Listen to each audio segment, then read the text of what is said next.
Good afternoon. My name is Johanna Pate. I want to thank the NAT GLC for allowing me to combine Stan Bolts in my presentation. Stan recently passed away. He was a great person as well as a well-respected rangeland management and soil health specialist, and he'll be greatly missed. As stated on the slide, the Soil Health Division is doing more in relation to soil health on other land uses. I'm excited to share the NRCS Rangeland Infield Soil Health Assessment tool with you today, as well as briefly talk about a couple of other assessments we have on pasture and forest land.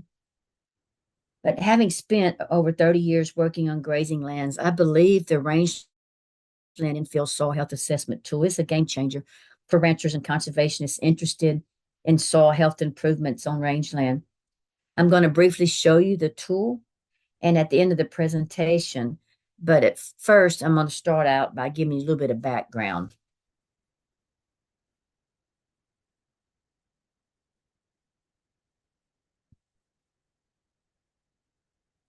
These are images of rangelands from different parts of the United States.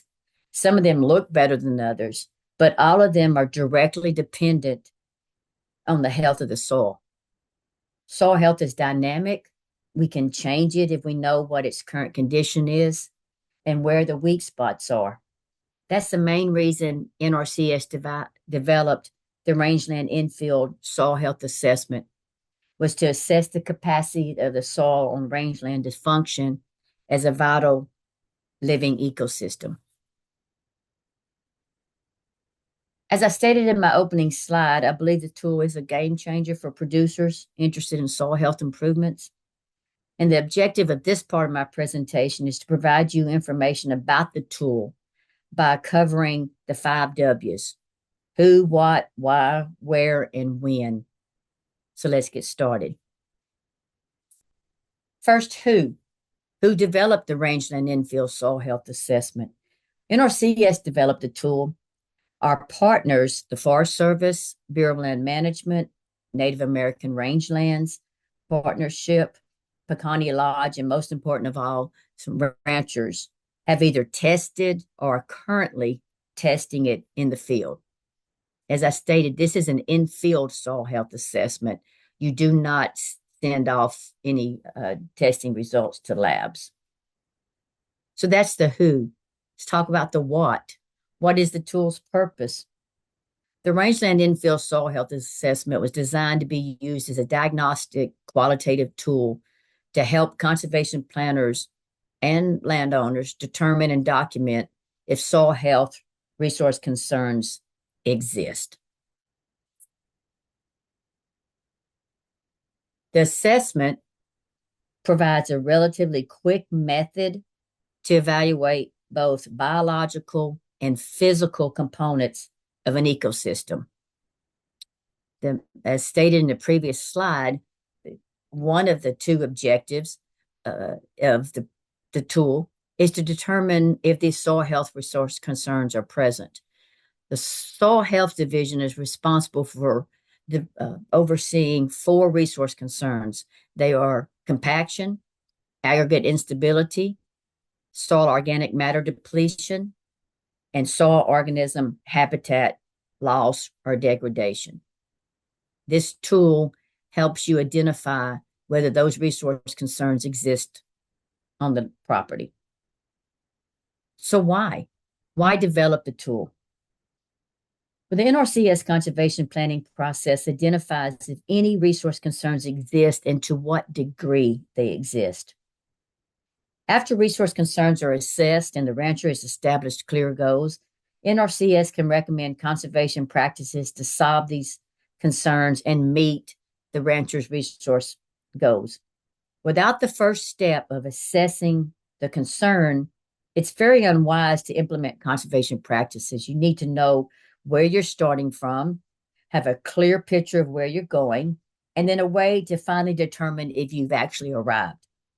This tool provides the initial starting point as well as the final determination to see if rangeland soil health has changed after practices are implemented. Because all the contributors to soil health cannot be measured directly, we assess the condition using 9 indicators. The 9 indicators provide information on how well the soil is functioning. As I just mentioned, this tool, we look at 9 indicators. They are the ones that you see on the screen: bare ground, compaction, surface aggregate stability, infiltration, plant diversity by frequency, plant recovery, biotic crust, surface organic matter depletion, insects and animals, which is looking, of course, at biological diversity. So when do you use the tool? It should occur several times a year during critical management periods throughout the grazing season, at plant stress periods such as drought or very wet conditions, or when conservation practices or management has been fully applied. Timing is a factor in planning these assessments. Although the tool is a point in time assessment, it definitely should be conducted when the indicators are accessible and readily observed. I'd mentioned that the tool is being field tested. What you see on the slide right now, the states it's been tested in. I need to also mention that once after I've developed the slide, Louisiana and Oregon are also field testing the tool.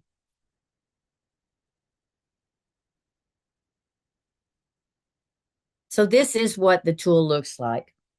Although it will change somewhat because we are in the pilot state, as I said, it's being field tested, so it could change somewhat. I think that's important to go ahead and give you an idea of what it looks like. The reason that I mentioned that there could be a change is because we feel like it's important to create uniformity among all the infield soil health assessments within the division. That we have a cropland one, and we also have pasture assessments, and it's good for them to be uniform.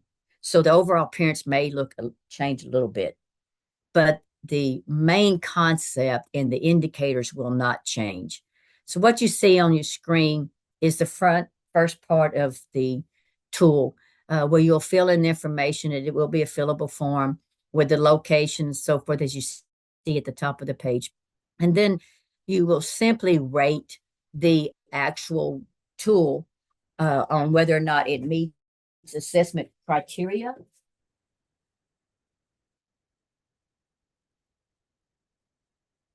Observation of potential resource concern, observation of likely resource concern. So you'll see at the left of the screen, you have the first indicator where I mentioned there were 9 of them. It's bare ground. There will also be a guide that will provide the user a little bit more information. But on the screen, you'll look and you'll make a determination on whether or not their bare ground actually meets assessment criteria, as in reference to the reference state of the community that is there, whether it's observation of potential resource concern or observation of likely resource concern.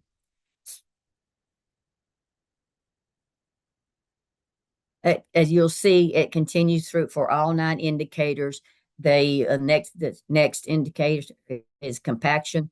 There's examples of how do you know if you have compaction there.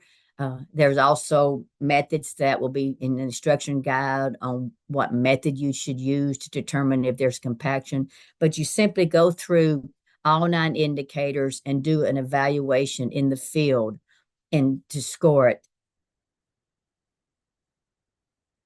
So as you're scoring it, giving it a 5, meaning it's in the best condition, it meets the assessment criteria, or a 3, that there is a potential resource concern, or a score of a 1, that you definitely have a resource concern.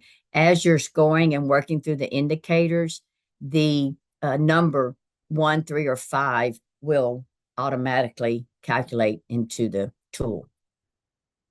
Get down to the final indicator, and you'll give a total rating score. You'll also see on the screen where compaction, soil organic matter, habitat loss or degradation, aggregate instability will be noted. And as you're going across for anything that is either a potential resource concern or a resource concern, it will calculate that and give you an overall score. So as I said, the tool will be changing somewhat after it's been field tested, but I wanted to make sure that you had an opportunity to see what it was instead of me just talking about the where we are right now. I wanted you to see, also know where we'll be going with it, and that is that the field testing will be completed by December 1st. So it's just now being completed. Also, there'll be a user guide that will be, as I mentioned, that will be released. That's around September of 2025. And then we have training that we'll be offering in 2026. Next couple of slides, I want to also just let you know about the other tools that we have. As I mentioned in the opening slide, that in the beginning, it felt as though NRCS was mainly discussing soil health for cropland, and they have branched out into pasture and rangeland as well. The pasture condition score that we look at for interpreting soil health in pasture is a visual evaluation of 10 indicators, which rates pasture vegetation and soils. A second tool that is also used for interpreting soil health in pasture is known as determining indicators of pasture health. It's a more detailed assessment tool. It looks at a matrix of 22 indicators that can be used to determine the preponderance of evidence for three separate pastureland ecosystem attributes: biotic integrity, soil site stability, and hydrologic function. This is very similar to the tool determining indicators of rangeland health. So either one of those will give you a good idea of the soil health of your pasture. These tools are readily available in most of the field offices uh, for assistance. And lastly, we also have recently released the Forestland Infield Soil Health Assessment. The goal of the Forestland Infield Soil Health Assessment is to identify the same soil health resource concerns we talked about: the aggregate instability, compaction, soil organism habitat loss or degradation, and organic matter depletion. This tool looks at 8 indicators: soil cover, woody debris, soil burn severity, soil disturbance intensity, soil structure, water stable aggregates, and soil fauna, biological diversity, and lastly, roots. So if you'd like more information on managing soil health, we have an excellent website. As I said, the Rangeland Infield Soil Health Assessment tool is in the pilot state. It is finishing up the field the first week of December, which of course, then we will from there move into finalizing it, and it'll be released in 2025 along with a guidebook. The pasture condition score sheet and determining indicator of pasture health, both those assessments are readily available for landowners to use. Just check in with your local field office and they'll be more than glad to help you with that. And then the brand new Forestland Infield Soil Health Assessment is also currently available. So between the rangeland, pastureland, and forestland, NRCS is here to help you determine if your soil is healthy. Thank you.